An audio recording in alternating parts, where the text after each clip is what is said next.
It's nice to be asked back. The problem is you can't always use the same jokes that you used. I usually introduce myself as I'm a professor of psychology, and I always say people don't know the difference between a psychologist, a psychiatrist, psychoanalyst, psychiatric social worker.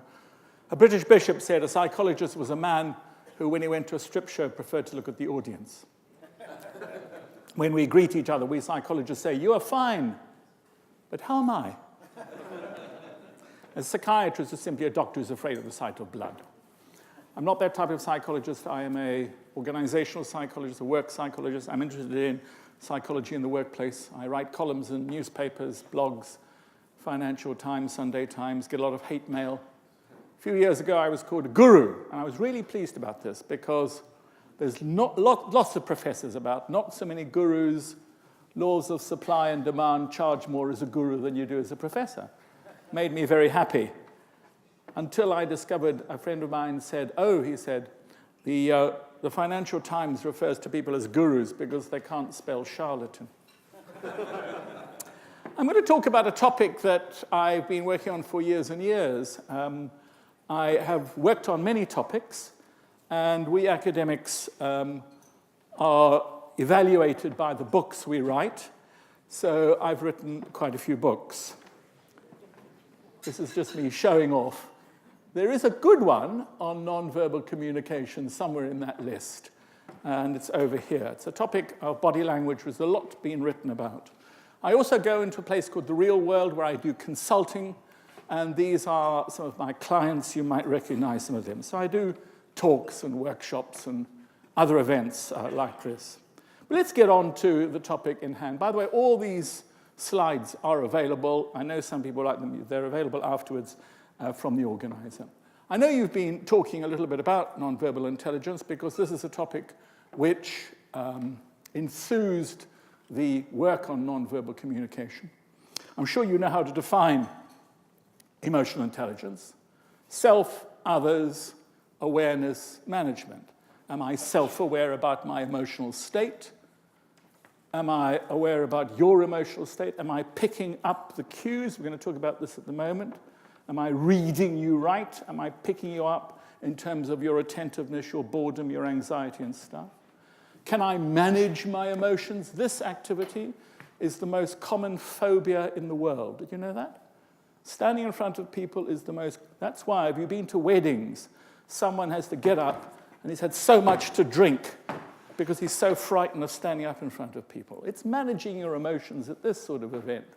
It's very important. It's managing my emotions, but it's also managing your emotions. I was at a conference last year in Ireland, and there were 1,500 people in a big auditorium, and I had them in my hands. I knew it.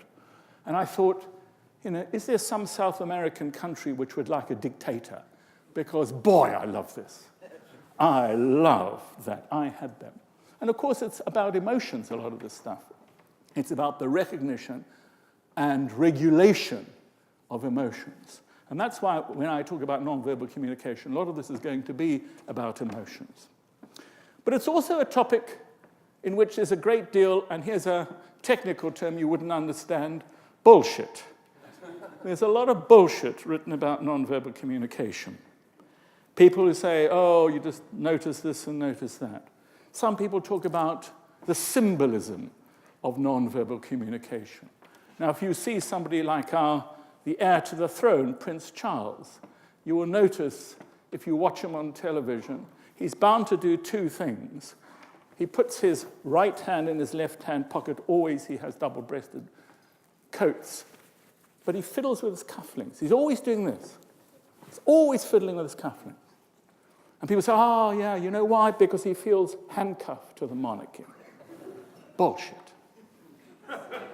It's just a nervous sign. It's a nervous twitch he has. Various people have nervous twitches. His son, his grandson, does this a lot. So these are symbolic acts, and they're not really symbolic. They're simply personal characteristics. Other people say, oh, the power of nonverbal communication. You probably heard this amazing statistic, misquoted from a famous psychologist I know very well, that 90%, 70% of the information communicated is nonverbal. Oh, yes? So why learn a foreign language? Carry on communicating nonverbally. Nonsense. Words, the combination of words and sounds is important. Nonverbal communication can be very powerful, particularly where the speaker is leaking. The speaker is giving you information he or she does not want to give you. And the power for you might be very great. But that's also, I think, a common myth. Next, that somehow you can control your nonverbal communication. I frequently, when I run courses on negotiation skills, we play a game where people lie. They stand up here and they lie to some questions. They don't know what questions they're going to be asked, but they know they have to lie to question 2 and question 4. And the audience has to try and see if they can spot them. Well, what most people do is they stand either like a field marshal or like a footballer, because they believe that somehow they will give away their cues, that you can control your nonverbal behavior. Well, indeed, you can up to a point, but it's not that controllable because it leaks as a function of your autonomic nervous system. And you can read people like a book, the subtitle of my talk. Well, can you? Some people, yes. Some are more easy to read than others. Some people don't appear to be enormously self-aware. The most powerful man in the world is like this. He is amazing. Look at his handshake. You must look at his handshake. It's extraordinary. He takes his hand out and then pulls it in. And you see people tugged in. It's a dominance gesture. It's very, very powerful. It's very interesting. And he's easy to read because I don't think he's that self-effacing. I don't think he's that self-aware. Whereas Mr. Blair was very much more self-aware. Mr. Clinton less so with the mouth. Mr. Bush with the tongue in cheek. You can always tell when they're nervous. They give away some of these signs. You can pick up information, but you can't always read people like they're on a book. So, nonverbal communication, body language, it does also. It supports language and replaces language and expresses emotion and so forth. It has many functions. What's interesting was the theme is communication. Effectively, there are 3 media we communicate in. We communicate verbally, words, on script. You send an email, that is a verbal communication. You can use the telephone, that's a vocal communication, that's words plus sounds.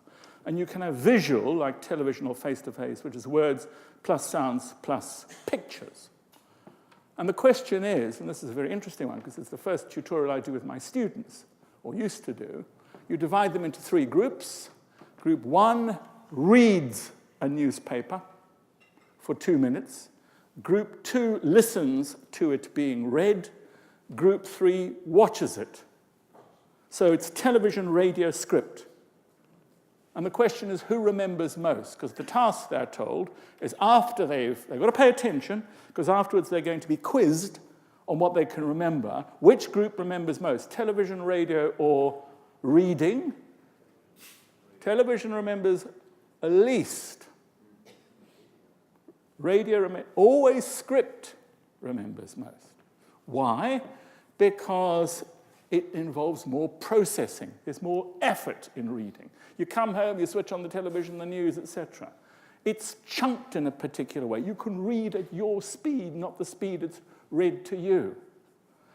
But most of all, a lot of television, you can remember the images, but you don't remember the story. Which is why, paradoxically, and there's been studies on this, if you want to find out if somebody's lying, and you have an opportunity of seeing them face to face to pick up body language, or you're on the telephone, where you're just getting the vocal cues, people are better at spotting liars on the telephone than they are face to face, because they read the signals wrong, and I'll explain that in a moment. They misinterpret what they see, and that's why they get it wrong.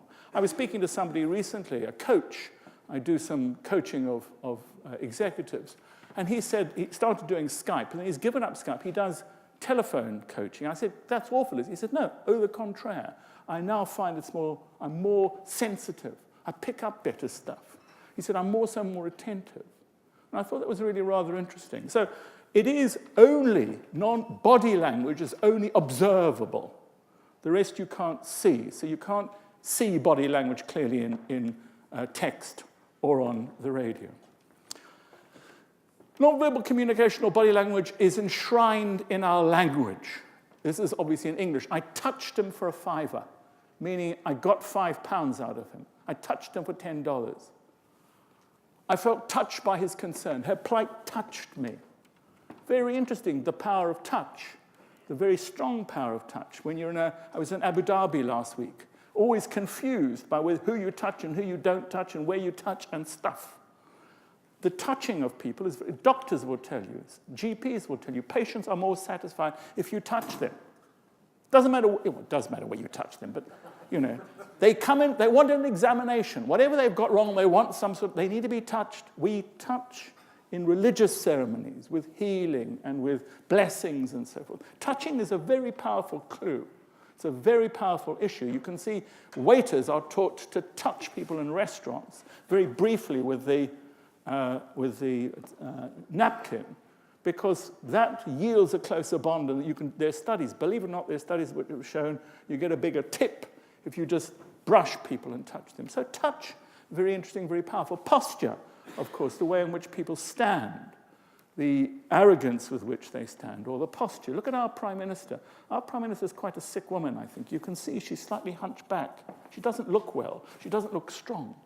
And all politicians, they all go jogging. Do you remember old Carter? Do you remember he started it? Clinton. You see them jogging with their CIA people around them. We had a man called Brown with one eye who came from Scotland. You know why we sacked him? He never went jogging. You've got to look fit. And you do it by posture, by energy, which is very important. You're told when doing gestures, hold a gesture. That's not perhaps a terribly good one, but always hold the gesture. Kennedy did this. Ask not what you can do for what your country can do for you, blah, blah, blah. He did that. It was a very characteristic gesture, but he kept doing it. It's a very interesting form of communication. Eye contact, very powerful, extremely powerful. One of the most interesting, which I'll show you in a while. Why do traffic cops in America, why they frequently use reflecting dark glasses? There's dark glasses, and there's reflecting dark glasses. Now, people wear dark glasses for many. The blind wear dark glasses for the simple reason, A, they might want to indicate they're blind, but one of the reasons is that you speak, and they know you're over there somewhere, and they look at this person when you are the speaker. And that's too embarrassing. So they're doing it to prevent this. People wear reflecting dark glasses, not only because you can't see where they're looking, but all you do is see yourself. You get reflective self-awareness. And it's very intimidating. It's done deliberately. There are other factors I shall show you in a minute with eye contact. Did you know that some of these security people have got dark glasses with little prisms in them? So they're standing here, looking there, because you can't see where they're looking. Where and when someone looks is particularly interesting. I could tell you about going to a nudist party. I was fascinated by the eye contact patterns at a nudist party, but we'll move on from that. Then there is gesture. We come from, I don't know if there are any Italians here. Italians come from the richest gestural culture in the world. There are many fantastic gestures. This one is an Italian. Are there any Italians here? What does this gesture mean? Yeah, al dente, on the tooth, perfectly cooked. Mwah! We don't do this. We don't know. Why this gesture? Why this gesture? Do you know? Well, because when we were fighting the French, when they had bows and arrows, we cut off their fingers. These are the two fingers you need to pull the arrow. So to prevent them fighting you back, you cut off these fingers. So this is, look, I've got my two fingers. And Churchill, of course, turned it round. But there's very interesting gestures that people have. They're characteristic gestures, but they're also symbolic gestures. And they can be quite fascinating. Then there's distance, the distance you walk one from another. There's a study, in fact, my colleague down here is from Lebanon, and I was just explaining what a wonderful country I think it is. I'm in love with the women and the wine, which is not a bad start. And there was a very famous study done in the 1970s by a colleague of mine working with Desmond Morris on British salesmen and French salesmen going to the Lebanon, and the French always beating the British. The British were convinced their product was as good, their product was as cheap, but the French did better. And he said it's got something to do with the trust you have. And what he filmed people. So the British would walk in, and you'd have this shaking of hands. Now, the Arabs, not that the Lebanese are necessarily Arabs, but they keep holding your hand. It's a sign of friendship. It's a sign of warmth. They sit and hold hands together. And the British pull their hands back.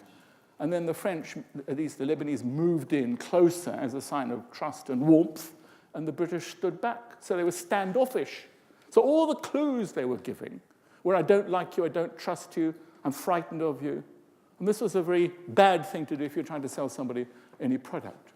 Then there's odor, a very interesting variable about smell.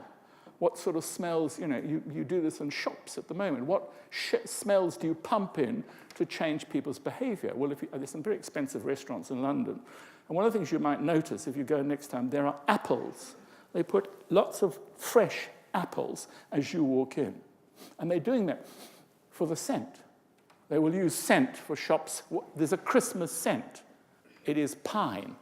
One scent indicates summer, coconut. There are examples, for instance, got to look at my watch. There are examples of, in this country, of these little supermarkets next to petrol stations. So there's a mini-mart when you go in to buy your petrol. Well, what they discovered is there's often food, donuts and things for sale, and people didn't buy the donuts because they'd grab this great greasy thing and put it in their petrol tank, and they walked in with dirty hands. So they pumped in fresh laundry smell, which the British like, starched sheet. So clean, I'll have a donut. So you can change the behavior. And we're very sensitive to smell. Okay. And then there's body state expression. All these sort of things. I'll come on to those in a moment. So the interesting thing about people, reading people, is the gestures and the expressions come in clusters. What you look for is you look for when people change their behavior.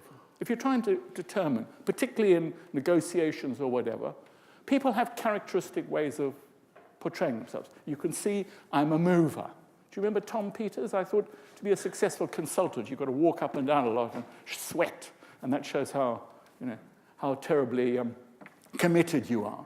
But people have characteristic gestures, characteristic ways of behaving. It's where they stop.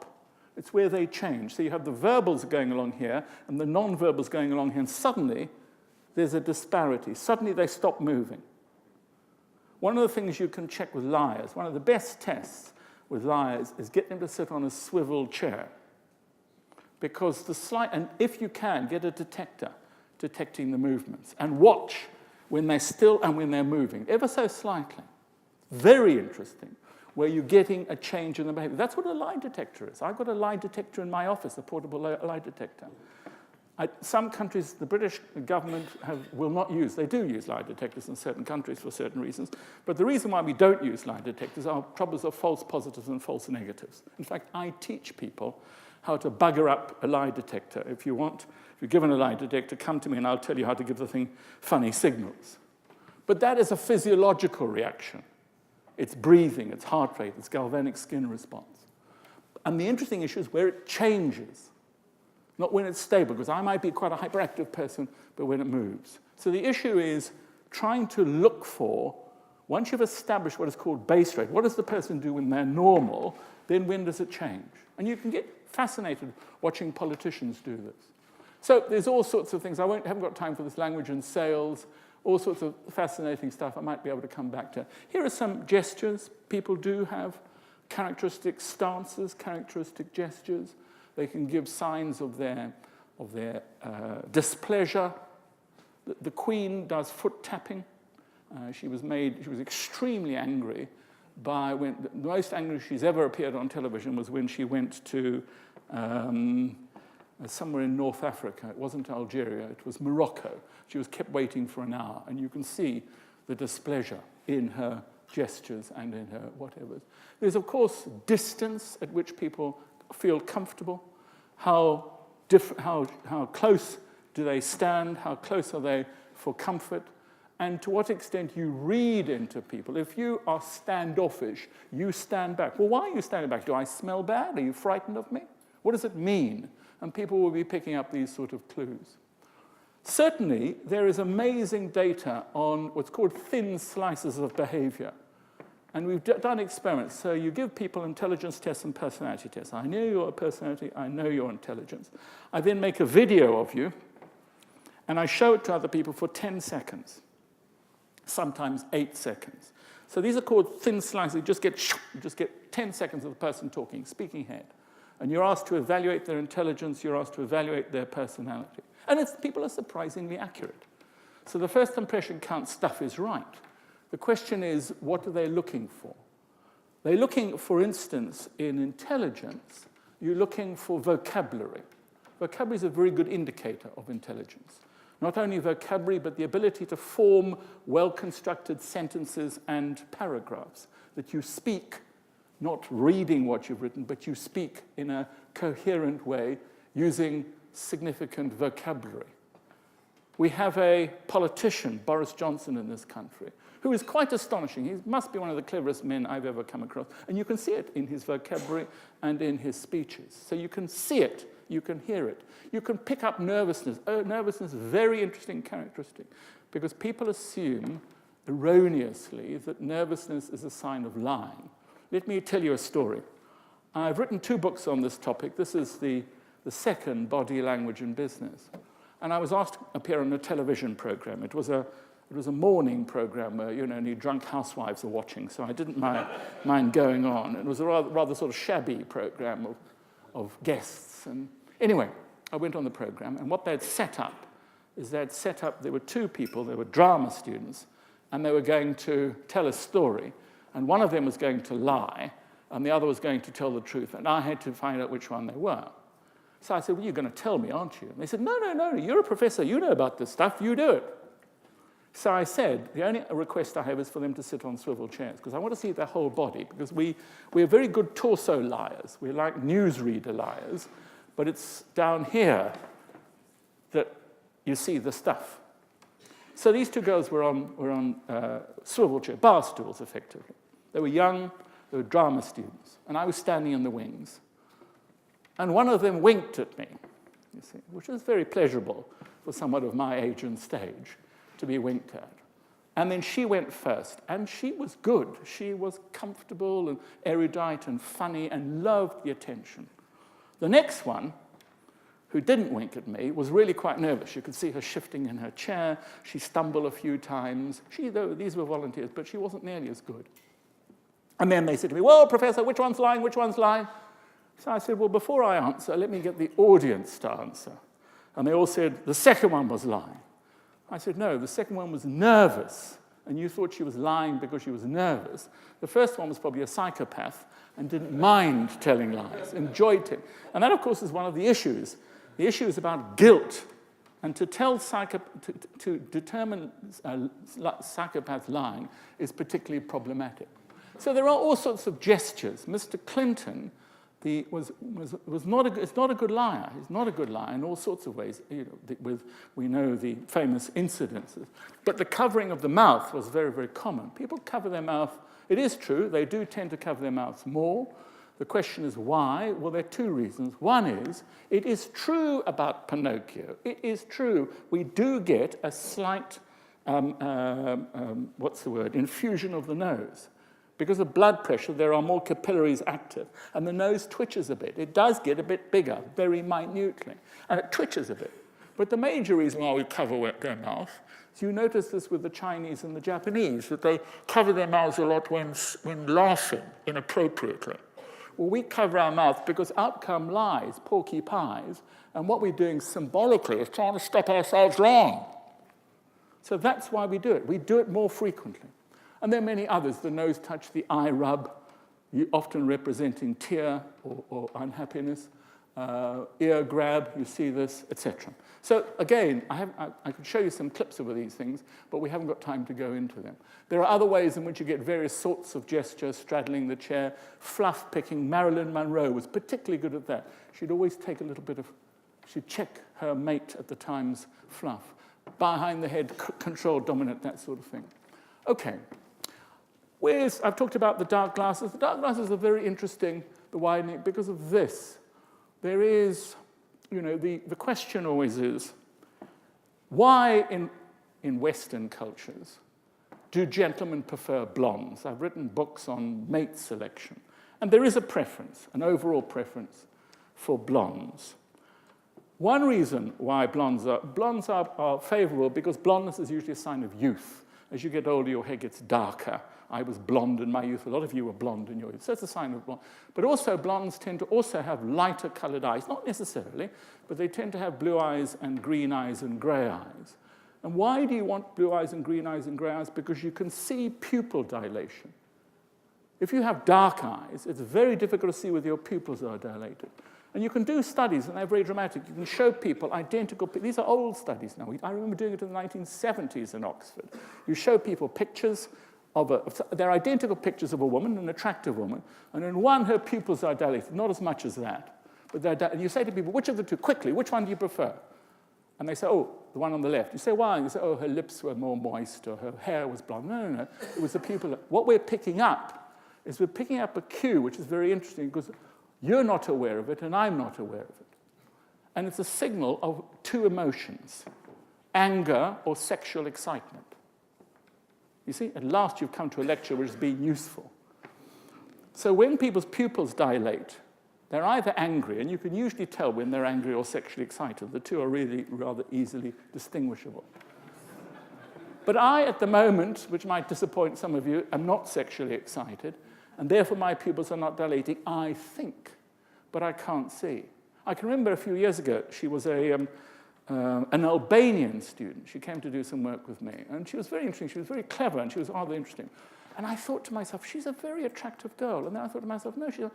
And the reason why I was thinking this was she was on drugs at the time, and the drugs dilated her pupils. So what I was picking up was highly dilated pupils, which I must have thought, in my charmingly naive and old-fashioned way, it was because she found me attractive.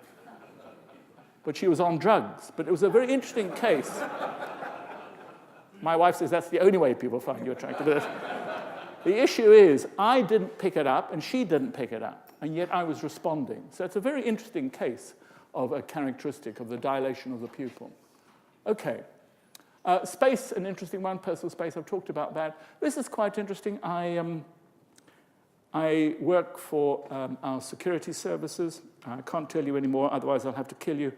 And I went out, when I go out with one of my colleagues, it's always interesting at restaurant, in which restaurant, where you sit, where you prefer to sit, because it gives you an opportunity to see the environment. Women tend to sit like this in restaurants. They're more likely to sit next to each other. So are people from various cultures, because this is more confrontational. And that, of course, these are very interesting. So I remember my PhD supervisor, he had a big office, he was an important man, and he had a desk, and he had that sort of arrangement, and he had a long sofa. And he led you to one of these three positions because of what he was going to say to you. So he wanted to make the environment appropriate for the communication. Churchill said, when the House of Commons was bombed, we shape our buildings, and afterwards they shape us. The House of Commons is unusual in its architecture, because we have two sides, adversarially, antiphonally. There's blue team and red team, and they shout at each other. We can't get much more than a two-party situation, unlike the Europeans with their this and that and the other, because we're built for two. And that seating arrangement impacts on the communication, in part. There are, of course, numerous and interesting cultural differences. And there are people who are trained, in greetings and in inappropriate things to do and to say. I think as the world gets smaller, because of people's travel, because of YouTube, these cultural differences are getting smaller. But nevertheless, there are important cultural differences in all this. Let me go on to this, because this is the bit I think you'll find most interesting. Nonverbal communication is fascinating. It's fascinating because you can turn the television off and I'm often asked, you've got to, when Trump met, what's the Canadian called? Trudeau. You think, watch that interaction. Trudeau, the taller man, the more attractive man, but the weaker man in terms of the GDP of Canada and so forth. And Trump's way of showing this, fascinating. The same with Blair and Bush. How can you tell somebody's lying? What are the characteristics? Well, non-verbally, you do see people, they squirm. That's why you want to be on the seat. You want this discomfort. They're leaking. They're trying to look serene, and they think that when you're not lying, you're like this. It's not true. But out comes this movement and this squirminess, which comes in various ways. There's having too much rather than too little eye contact. That was Mr. Clinton's mistake. I did not have sex with that woman. You don't do it that much. We know that when people are lying, they avoid eye contact. That's what you tell the children. Did you break the window? No, I didn't break the window. But there's there's too much and too little. And liars err on too much because they think too little is a sign of lying, therefore too much is a sign of not lying. And yet they do it too much. Then there is noticeable micro-gestures, fascinating little gestures, fiddling with the wedding ring. Again, many politicians have their characteristics, but they come out at particular times. These characteristics when they're feeling uncomfortable, and the discomfort might be a function of them lying. The issue about what you listen for, the one is latency of response. Latency of response means I ask you a question, and then you give me an answer. And it's the time between giving the question and giving the answer. Now, if you're lying, inevitably, unless you're very well prepared, it takes longer. Because if I say, what did you have for breakfast? And you had eggs and bacon, and I had muesli and bananas. So it's that response latency. And you can see when it changes, because some people respond quickly, and suddenly there's a longer response. Some are ponderous. But the change in response latency is very interesting. Next, there's linguistic distancing. Mr. Clinton was good at this. They take themselves out of the story. They don't use I and me and them. It's all about hypotheticals. You distance yourself verbally from the activity. Slow but uneven speech. You've probably seen this on the television. I can remember it happening to me where you've got something in your ear from your director, and you're interviewing somebody, and suddenly the director starts talking to you, but you have to carry on talking with this individual because actually I'm listening to what my director is saying to me. Well, it's like that you go into a sort of a mode where you're thinking as much as possible about what's going on. There's too eager to fill silences. All investigators know what you do is you ask the question, did you or did you not have sexual relations with that woman? I did not have sexual relations with that woman. And then as the investigator, you do nothing. You don't nod, you don't smile, you don't agree. You hold the silence. You hold the silence. And if they're guilty or nervous, they say, I did not have... Because what you're doing is you're indicating you won't take the conch shell, you won't take the response. You're challenging their response by holding the silences. And it's how they fill the silences, the desperation in filling the silence. And you can teach people the tricks and how to cope with those tricks. Increased stuttering, slurring, and Freudian errors, people making errors. I had a terrible incident about 10 years ago. It was a company near here, and I was giving this talk, and my task was to talk about the organizational structure and the organograms, and there was a lady sitting in the front row who was very, I think the polite word is well-developed, and I was fascinated by her developments, and I had to ask about, I stood up and said, well, first of all, I've got to understand about the big cleavages in this organization. I thought, oh, no. And she smiled at me, and everyone knew what was going on. Unfortunately, the wrong word had come out. And you've seen people, I'm delighted to close, open this. Freudian slips, quite interesting and quite common. Loss of resonance in the voice. My wife can say quite quickly, she can say, you were nervous. during that interview because of the voice. Mrs. Thatcher was given voice training. You bring the voice down. That's why you pay a lot of money when you get these ads. It's a very sexy, slow voice. And women sometimes on the telephone go, bye, bye. You bring the voice down. Because when you're tense, you squeak. You can feel throttled. You can see and hear in the quality of the voice. Mrs. Thatcher was particularly bad because when she got strident, she shrieked. They taught her to put her head on one side. You look at the early things, she's like this, and they said, you've got to look less combative. And this gesture is less combative. So you can see people being trained. They trained Mr. Brown. They trained him to smile. But the trouble is he smiled here, but not here. And you think, I was watching this, I think, my God, the training's coming along. He's got a bit of stuff. And these funny hand gestures. So you can see the training in work. And then finally, there's pitch raises. Is anyone here from Australia or New Zealand? If you're from Australia and New Zealand, you tend to have pitch raises. The voice goes up at the end like that.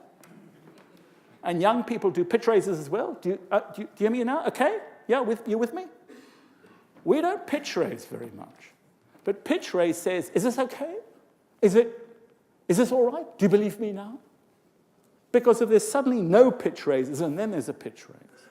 So you listen carefully, and you pick up some of these cues. And these clues alert you to stuff, alert you to the possibility of people telling lies. So why do people get caught? They get caught because they haven't prepared. And they haven't prepared as well as the interrogators prepared. And you can look at things, it's very interesting. You ask questions that they don't, they talked about meeting somebody in the restaurant. Which table did you sit at? What did you eat at the restaurant? And there are people called, it's cognitive interviewing. There are ways in which you can make people work the whole thing backwards. So they talk through it backwards in time rather than forwards as a clever way of catching people. So if you're not very well prepared, it's easy to find you. Next of all, there's lying about feelings. It's much easier lying about facts than it is about feelings.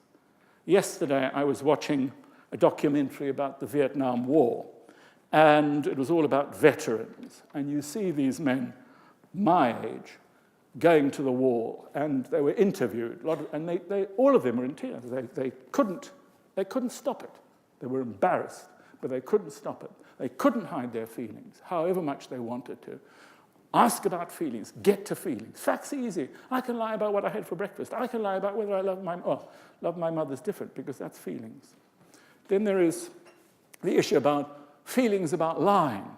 We were, most of us, taught that lying was a bad thing, that it was a wicked thing to do, it was immoral, it was a venial sin or a mortal sin or whatever. And that's why psychopaths are so good. The characteristic, people think that psychopaths don't have empathy. Yes, that's true, but nor do narcissists, and nor do schizotypals, and nor do all sorts of other people. What psychopaths, the distinguishing characteristic of psychopaths, they don't have guilt, superego. And therefore they can tell lies with abandon. They don't care about the consequences. And so if you are not psychopathic, that you know you are lying. And lying is not a good thing. We all know lying is not a good thing, and your feelings about that catch you in the end. Then there's fear of being caught. One of the things, of course, as a psychologist, I can tell immediately. I've got a this is being recorded, I better not say. You can see that just by saying I'm a psychologist, that you see people immediately think that I have got an extra eye. Maybe I have, maybe I haven't. But this fear of me seeing something so I would recommend that you just call yourself a psychologist in meetings, because it does give you this advantage of fear about being caught. And lastly, and you see this wonderfully in politicians, it's called duping delight. And you see it always at airports. You're trundling through with your 2 liters as opposed to your 1 liter of gin, and you're whistling innocently, and then you get past the door, and your behavior changes dramatically. Of course, the clever ones at Heathrow, they've got cameras there. And you can see politicians, when the interview ends, and you can see the camera draws back and they're taking off the microphone, the behavior is completely different. I got away with it. I'm lying. I've stopped lying. So, lots more to talk about, but how am I doing for time? Another 2 or 3 minutes? No, 2 or 3 minutes, okay. If you're interested in catching lies. If you're the topic of nonverbal communication is absolutely fascinating, of particularly powerful people in power, and what they've been taught and how they show their dominance. And some of them have gone on courses. So they've gone on courses in public speaking on how to move, how not to move, what to do, what not to do. Because it sells. You know, we had, what was his name? The Americans will know in the room. He was a man caught some years ago. He was told that, he said to the press, you know, I don't have affairs, follow me, follow me. And they did, and they caught him. Gary Hart, there you go, some years ago. And he was very interesting because he looked a little bit like Kennedy. And Kennedy was a great orator. He was quite, you know, Kennedy had terrible back problems. Kennedy had lots of injections, you can see by the way he moves. And he was quite still. But he did have these characteristic gestures. And Hart tried to mimic those gestures. And some people say that you want to be mistaken not only for power, but you look like somebody, and you can become, you watch not ventriloquists, well, these people who do funny voices. They don't only do funny voices, but they do all the gestures which go with funny voices. I think you know who does this the whole time. Why has somebody told him not to do this the whole time? Have you noticed, Mr. Trump? It's extraordinary, the hand in this gesture, which in some countries is exceptionally rude, by the way. In others, it means okay. But he does this all the time with the hand, and he does it with the right hand. Is it the right hand? It's his right hand, and he does it at a particular when he's trying to make a point, and also the eyes. Now, is he looking at the two screens?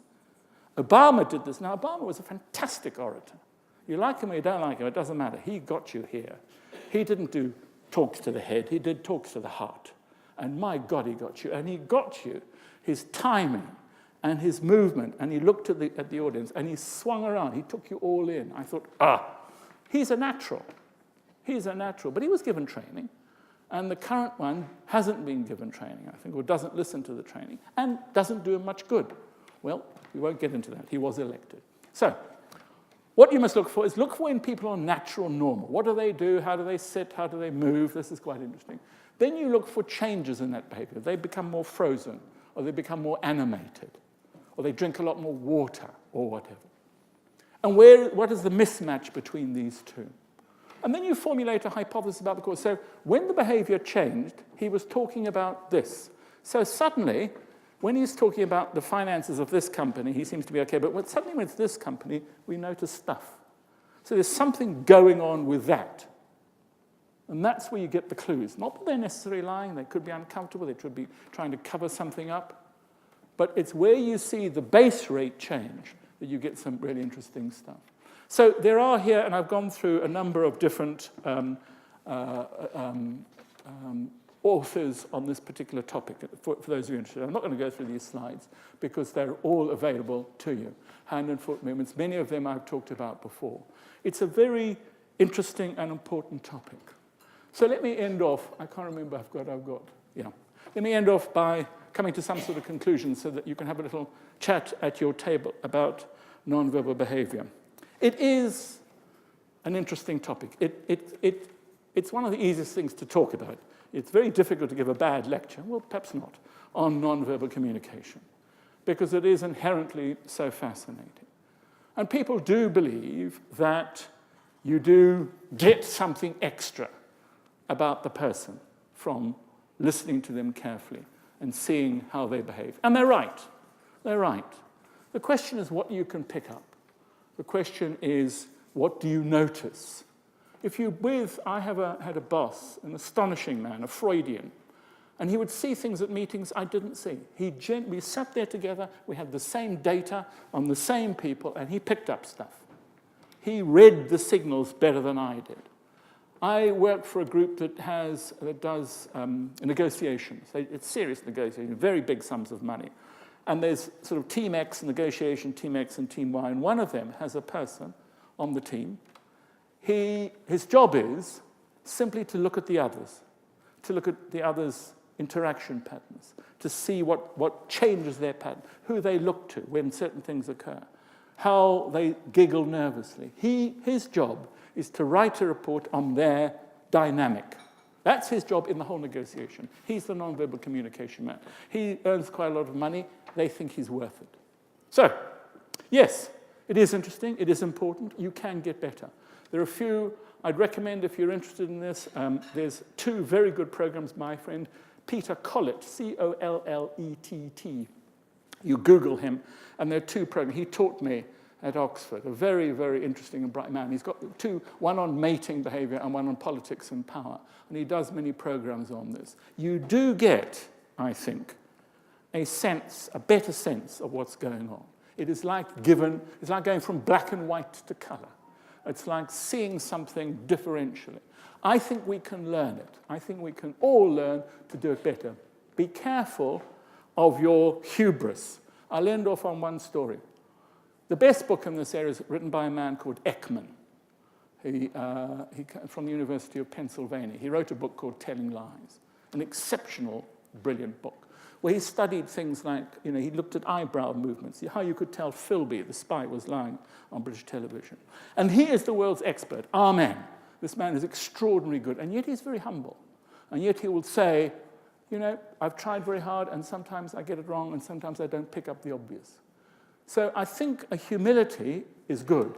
I think people who go in brashly saying, I've read a book on nonverbal communication, I can tell all this stuff, I don't think they're right.